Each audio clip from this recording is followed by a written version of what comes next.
হবে সংস্কারের বিষয়ে ঐকমত্যের ভিত্তিতে। জাতীয় ঐকমত্য কমিশনের প্রথম সভার মাধ্যমে অন্তর্বর্তীকালীন সরকারের দ্বিতীয় অধ্যায় শুরু হয়েছে বলে মন্তব্য করেছেন প্রধান উপদেষ্টা মোহাম্মদ ইউনূস। তিনি জানান, এই প্রক্রিয়ার মাধ্যমে বাংলাদেশের জনগণ এবং আন্তর্জাতিক সম্প্রদায়ের পূর্ণ সমর্থন রয়েছে। প্রধান উপদেষ্টা আরও উল্লেখ করেন, গণ অভ্যুত্থানের যোদ্ধাদের আত্মত্যাগকে সার্থক করতে এবং তাদের স্বপ্নকে বাস্তবে রূপ দিতে আমরা সবাই মিলে কাজ করব। তাদের আত্মত্যাগের কারণ যেন পরবর্তী প্রজন্ম মনে রাখে, সেই লক্ষ্যে আমাদের এগিয়ে যেতে হবে। 2025 সালের 15 ফেব্রুয়ারি বিকেল 3টায় বেইলি রোডে ফরেন সার্ভিস একাডেমিতে 6টি সংস্কার কমিশনের প্রতিবেদন নিয়ে জাতীয় ঐকমত্য কমিশন একটি বৈঠক অনুষ্ঠিত হয়। বৈঠকে গণ অভ্যুত্থান পরবর্তী বাংলাদেশের সংস্কারের গুরুত্ব তুলে ধরেন প্রধান উপদেষ্টা অধ্যাপক মোহাম্মদ ইউনূস। তিনি বলেন, প্রথম 6 মাসে আমাদের প্রথম অধ্যায় শেষ হয়েছে, প্রথম ইনিংস সফল হয়েছে। আজ রাজনৈতিক সংলাপের মাধ্যমে দ্বিতীয় অধ্যায় শুরু হলো। বৈঠকে বিএনপি, জামায়াতে ইসলামী, নাগরিক ঐক্য, জাতীয় নাগরিক কমিটি, বৈষম্য বিরোধী ছাত্র আন্দোলন সহ বিভিন্ন দল ও পক্ষ তাদের বক্তব্য তুলে ধরে। বৈঠক শেষে বিএনপির মহাসচিব মির্জা ফখরুল ইসলাম আলমগীর গণমাধ্যমকে জানান, বিভিন্ন রাজনৈতিক দল নানা বিষয় নিয়ে আলোচনা করেছে। আমরা আশা করি খুব শীঘ্রই এই সংস্কারের ন্যূনতম ঐকমত্য তৈরি হবে এবং তার ভিত্তিতে অতি দ্রুত আগামী জাতীয় নির্বাচন অনুষ্ঠিত হবে। এটি আমাদের প্রত্যাশা। জামায়াত ইসলামী জানিয়েছে, সংস্কার নিয়ে আসা প্রস্তাবনাগুলোর প্রতি তারা সমর্থন জানাবে এবং সেই সংস্কার শেষ হলে নির্বাচনের জন্য তাগিদ দিবে। সংস্কার ইস্যুতে আলোচনা হলেও বৈঠকে আওয়ামী লীগ প্রসঙ্গ উঠে আসে। বৈষম্য বিরোধী ছাত্র আন্দোলন আওয়ামী লীগের নিবন্ধন বাতিল এবং দলটিকে নিষিদ্ধ করার দাবি জানায়। বৈঠকের পর শিক্ষার্থীদের এই প্ল্যাটফর্মের আহ্বায়ক হাসনাত আব্দুল্লাহ বলেন, আমরা প্রস্তাব করেছি আওয়ামী লীগের নিবন্ধন বাতিল করে দেওয়া হোক। এর মাধ্যমে তাদের রাজনৈতিকভাবে অকার্যকর করা সম্ভব হবে, যা দলটি নিষিদ্ধ করার প্রথম ধাপ হতে পারে। সংস্কারের রাজনৈতিক দলগুলোর বক্তব্যের পর প্রধান উপদেষ্টা অধ্যাপক ইউনূস বলেন, এই প্রক্রিয়া শুরু করা হচ্ছে যাতে একটি সনদ তৈরি করা যায়, যা হবে জুলাই সনদ বা জুলাই চার্টার। এতে আমরা সবাই মিলে একমত হতে পারব। ঐকমত্যের ভিত্তিতে জুলাই চার্টার।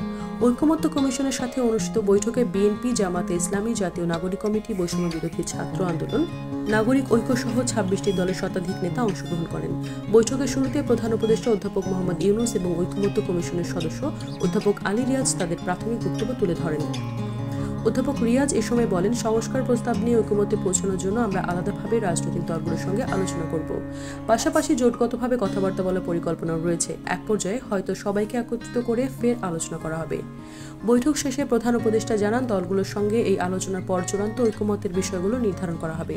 কিভাবে ঐকমত্যে পৌঁছানো যাবে এবং কোন বিষয়গুলো সংস্কার প্রস্তাব থেকে জুলাই চার্টারে অন্তর্ভুক্ত হবে সে বিষয়ে একটি ব্যাখ্যাও দেন তিনি বলেন, যে রাজনৈতিক দল কোনো বিষয়ে একমত হয়েছে কিংবা দ্বিমত রয়েছে, সেই তথ্যগুলো ওয়েবসাইটে প্রকাশ করা হবে।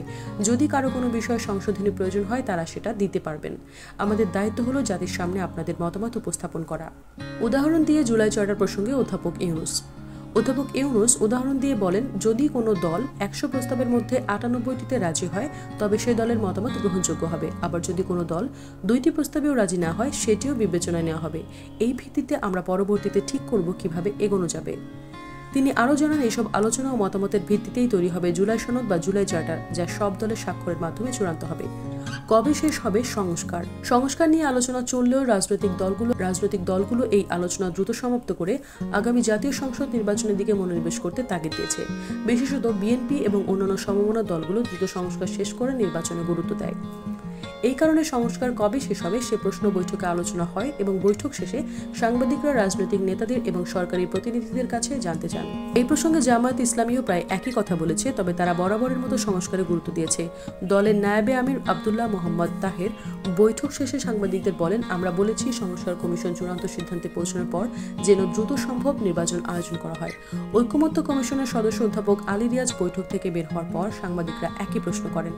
তার জবাবে অধ্যাপক রিয়াজ বলেন, এই কমিশনের মেয়াদ 6 মাস নির্ধারিত। আমাদের লক্ষ্য হলো যত দ্রুত সম্ভব ঐকমত্যে পৌঁছানো, কারণ 6টি কমিশনের প্রতিবেদন রয়েছে। আমরা ইতিমধ্যে রাজনৈতিক দলগুলোর কাছে এই প্রতিবেদনগুলোর সারাংশ পাঠিয়েছি, তবে তারা পূর্ণাঙ্গ প্রতিবেদনগুলো পর্যালোচনা করার জন্য কিছু সময় চেয়েছে। স্থানীয় ও জাতীয় নির্বাচন। গত কয়েকদিন ধরে দেশের রাজনীতিতে এক বিতর্ক সৃষ্টি হয়েছে। আগামী জাতীয় সংসদ নির্বাচন আগে হবে নাকি স্থানীয় সরকার নির্বাচন আগে হবে। বাংলাদেশের বিভিন্ন গণমাধ্যমে বলা হচ্ছে, সরকারের ইতিবাচক মনোভাব রয়েছে স্থানীয় সরকার নির্বাচন আগে করার বিষয়ে। বৈঠক শেষে বিএনপি মহাসচিব মির্জা ফখরুল ইসলাম আলমগীর বলেন, এটা নিয়ে আমরা আগেও জানিয়েছি, আমাদের মত হচ্ছে জাতীয় নির্বাচন আগে অনুষ্ঠিত হওয়া উচিত, তারপর স্থানীয় নির্বাচন। এ প্রসঙ্গে বাংলাদেশ জাতীয় পার্টি বিজেপির চেয়ারম্যান আন্দালিব রহমান বৈঠক শেষে সাংবাদিকদের বলেন তাদের দলের অবস্থান। তিনি যুক্তি দেন, যদি আগে স্থানীয় সরকার নির্বাচন হয় তাহলে সেখানে রক্তক্ষয়ী সংঘর্ষের পরিস্থিতি সৃষ্টি হতে পারে। তিনি বলেন, যদি স্থানীয় নির্বাচন হয় 4,500 ইউনিয়নে মারামারি বা সংঘর্ষের সম্ভাবনা প্রবল। এই নির্বাচনে অনেক রক্তক্ষয়ী সংঘর্ষ হতে পারে এবং এর বাস্তবতা একেবারেই আলাদা। আওয়ামী লীগের নিবন্ধন বাতিল দাবি। জাতীয় ঐকমত্য কমিশনের সাথে অনুষ্ঠিত এই বৈঠকে 26টি দল অংশ নিলেও এখানে জাতীয় পার্টির 14 দল বা আওয়ামী লীগকে আমন্ত্রণ জানানো হয়নি। এর আগে এই সরকারের অধীনে বিগত 5 মাসে যে বৈঠকগুলো হয়েছে তাতেও আওয়ামী লীগ বা তাদের মিত্র দলগুলোকে আমন্ত্রণ জানানো হয়নি।